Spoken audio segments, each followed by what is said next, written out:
Well, welcome back, my friends, to another rousing rendition of Choir Boys Outdoors. Now, guys, this is a longer one, but it needs to be. I want to cover several things in it. This is the Survive Knives EDC4, and it says cobalt green. Now, here's the deal. We're going to dive all into this knife. JR sent this knife to me to check out, just like he sent every Survive knife to me to check out. He has bought a total of 8. He has received 5. He is waiting on 1 to be shipped any day in LMAX, and I'll keep y'all posted. Guys, this is all I'm going to say about it, and I'm moving on. If you have bought a knife from Survive and they have not come through, you are welcome to put that in the comments, but understand this. This knife did not come from Survive, okay? These videos are not meant to sell knives at all or to convince you of anything.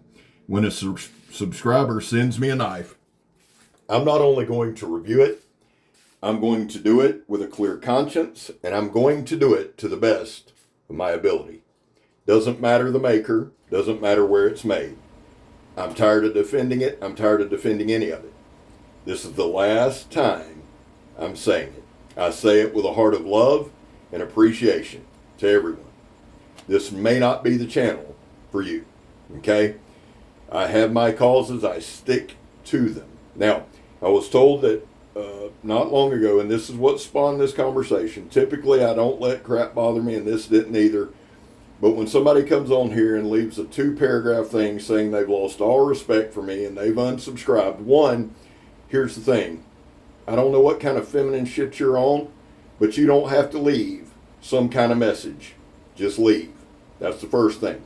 Second thing is, it would hurt me a lot more if I knew who the hell you were. Thirdly, take that respect, shove it right straight up your ass, and turn it sideways. The other thing the person said was, well, I thought you cared about veterans. I do immensely. That's why I read about suicide every day. That's why I keep my eye on the study every day. That's why I shout it out every day. By the way, JR, he's a veteran. I love veterans and I support veterans causes. There's no knife on here that would hinder that or influence that. I don't make a living doing this shit. I make a living by that AMF on the shirt. I do this because I love doing it. And again, all I'm saying about it, from now to eternity, you have the right to comment what you want. Okay? Cool beans. Love y'all. I really do. And again, if they owe you a knife, they owe JR3. Now it's time Survive to come through with them. Send the knives out to the that bought them. It's the only right thing to do. And the thing about it is this, plain and simple, this is a phenomenal knife. I'm not lying and saying it's not. Okay? And I'm not going to rail against Survive because I have never personally spent one dime with them. I do not believe in that on any level. I'm not going to speak on something I don't know about. Okay? But what I am going to say is this. Guy, if you owe people knives, buddy, get them out. Let's get that taken care of. Now, that being said, let me give you guys some specs on this knife. The overall length is 9.2 inches. It is from CPM Magna Cut. The blade length is 4.2 inches. The cutting edge is 4 inches. The handle material, now the paperwork says Machine G10. I personally believe this is some kind of burlap micarta. I could be wrong. It feels like that canvas or burlap micarta. I'll have to look that up. The blade width is 1 1/8 inches. The blade thickness, the stock is 3/16. That's done with my measurement. The handle length, let me find it. The inner grip on the handle, the inner grip where your knuckles go is 4 1/4. Any hand on the planet can hold on to it. The handle's 5 inches. The knife weight, the handle is 5 inches. The inner grip is 4 1/4. The handle thickness is 5/8, to give you a good idea. The knife weight is 6.3 ounces. The total weight is 9.6 ounces. So for a fixed blade, it's kind of lightweight, great balance point, about 1 inch down from the handle scales. Guys, I had to swap out my sandblast hose. I didn't get one hole in it. I got a bunch in it. One I can typically trim back, pop the nozzle back on, and we're good. But one went, I got it trimmed up, put the nozzle back on, and that sumbitch went to blowing. And the thing is this, if you've ever done any sandblasting or anything with hoses, you know, and a medium goes through them, they wear, right? And one side of this hose just got wore the hell out. In fact, we're going to cut it up a good bit, and you're going to see kind of how flimsy it right here. Now, you can see to the right, the end of the hose, that's where the nozzle sat. And I'm cutting right about where my first blowout was. Actually, the young man I got sandblasting it blew out there to the left. You can see it, that little white on the hose that just went by. Blew out right behind his elbow. But you can see, now it's still a tough, it's reinforced sandblast hose. Still a tough medium. But what happens when it gets that little flop to it like that, it's starting to wear, okay? So as a matter of safety, we went ahead and changed it out.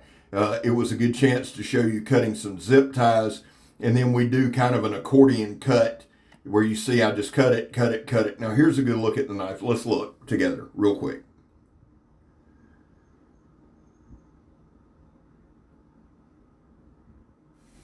I don't know if y'all checked out those handle scales, but dude, it just seems like it's micarta. It could be wrong. Guys, this is actually fat wood, light or not, whatever you want to call it. It came out of 100-year-old stump out there on the Smith property. When we went camping this past weekend, Freddie Smith said, "Scab, you want some firewood?" I said, "Yeah, man," because it was kind of wet. He said, "I got some dry."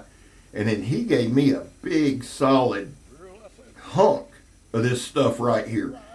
And I'm telling you, man, it's got a great smell to it. Now, it's got some age. It's 100 years old, right? So what I wanted to do in this video, too, is kind of prep it up, get it ready.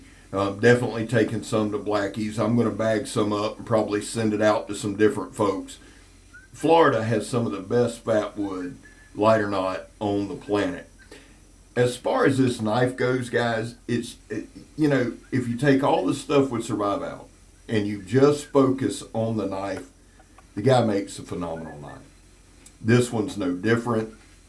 It came sharp as shit, finished 10 out of 10. The handle is where it's at for me, okay? I've said this a million times, and the truth is, I don't give a shit what the blade still is. If you can't hold it, it ain't worth a damn. It can be unobtainium. It's just no good. The thing here is the handle. It's really, really comfortable. It's a good size. And what I wanted to do too, guys, is this. I wanted to do a cutting video. Guys, I have cut, and I have cut, and I have cut, and I have cut, and I have cut, and I have cut with this knife. Every knife, every one, without fail, dulls over time. My goal was to dull this knife out. That's what I wanted to do. And I wanted to approach it in that manner because here's the deal. You're not going to hammer this through a chain. You're not going to hammer it through a cinder block. You're not going to use this knife in that manner. Now, let me say this. I do believe it's tough, and you can see there, we've cut a lot. This is ratchet strap. Let me say this too. Guys, I am a scavenger. This particular ratchet strap was under about 1.5 feet of sand. There's no telling how long it's been laying out there, and you can see it's busted, it's cut. DOT caught us with that, man. They'd have our ass. So when I find things like this, it's unusable in its proper form, right, or what it's meant to do. Like if we tried to strap something with this, we'd be screwed. But it is a great cutting medium. Now, it was under 1.5 feet of sand, so it's inundated with sand, and you can see this compared to some we've cut. It is a tough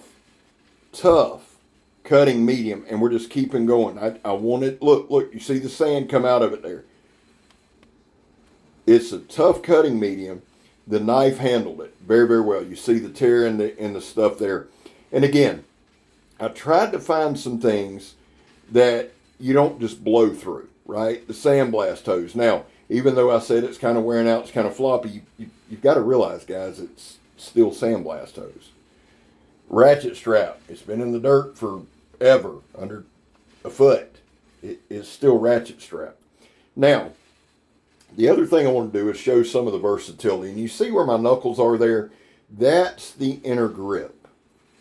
And when you go to 4 1/4 with that open end, now there is a hidden lanyard hole at the bottom if you wanted to put one on it.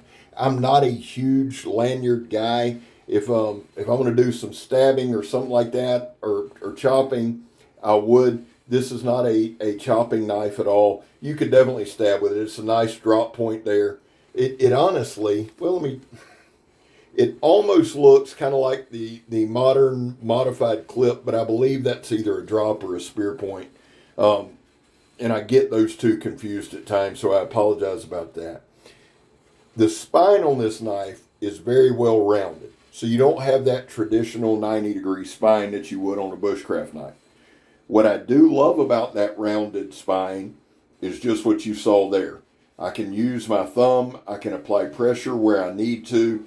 And this is I started off trying to do like chest lever cuts, right? It's one of my favorite cuts. But then I found if I watch my wrist, more of a digging motion. I'm doing that on purpose. Now, that's not how you do a chest lever cut. I know that. My point is, I started out trying some chest lever cuts, but then I found kind of that scooping motion, and I really like the way this knife does that, and then just some regular slicing. The thing is this. Would I recommend this knife? Now, this is where it gets tricky. This is where you separate the company from. If you can find this knife, and JR and Frank from What's the Point EDC, shout out to Frankie. They had a knife drop today, I believe at Edgeworks. I could be wrong, but there were knives over there for sale. If you can find one of them, jump on it. It's worth it. Absolutely it is. However, and listen to me, I don't do pre-orders. As a typical general rule, I just don't. Until they get the issues worked out. If they get them worked out, I would say do that. But again, now, I'm not bashing them at all. I'm just being honest with you. I can't sit here in good conscience and go, yeah, do a pre-order. I don't have a relationship with them like that, first and foremost. And secondly, the track record's not there. Okay? And again, if we're going to be honest, let's be honest. Great knife. Nothing wrong with this knife. I'd carry this knife every damn day of my life. And I'm not bullshitting. It's this one and the GS05, which is the first knife I ever did from them before I ever realized there was any drama. Good God. JR told me the other day, and we're going to veer just a little bit because the knife's great. Okay? It's just phenomenal. So let's veer from that. And JR's like, man, I wish I wouldn't have sent them knives. JR, listen to me. I'm glad you did. They're phenomenal knives. And they help this channel. And I am forever appreciative to you. Thank you. The other thing is, I want to experience every knife I can. Listen, guys, I realize that I'm playing with house money. I realize I'm on borrowed time. I realize that I won't always have the hot hand. I realize I won't always be able to get great knives. I know that. But while I can, I'm going to.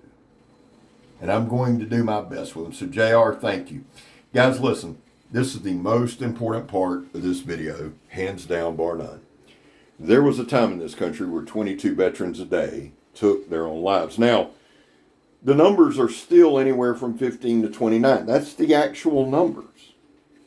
So whether it's 15, 22, or 29, anything over 0 is simply unacceptable. And vets, I love you. You have a place here. That's all that means. I'm not a charity. We don't try to act like something we ain't. We are what we are. And we're trying to raise awareness. And I pray to God that in my lifetime we see that number hit 0. I back the blue. Not everybody does. I understand it. I'm not going to argue with you over it. I'm not arguing with anybody over anything anymore. It is a personal choice. I have my reasons. I had them long before my kid decided to be a cop. For the life of this channel, I've shouted that out. What I don't believe in is trying to shove something down your throat. Either you believe in it or you don't. And I respect it either way. So that's the thing about old Scab. I respect other people's views. But I do. And it's something that I believe in. Finally, if you are an addict, and I am, I have no problems admitting that. I've put my whole life out here for you to see. Never quitting. And we're going to do a video on that very, very soon. Well, guys, listen. I love you. God knows I do. The ones who support and ride with us, thank you for choosing this channel, man. I love y'all. And please remember this. I'm Scab. You're not. I'm gone, son.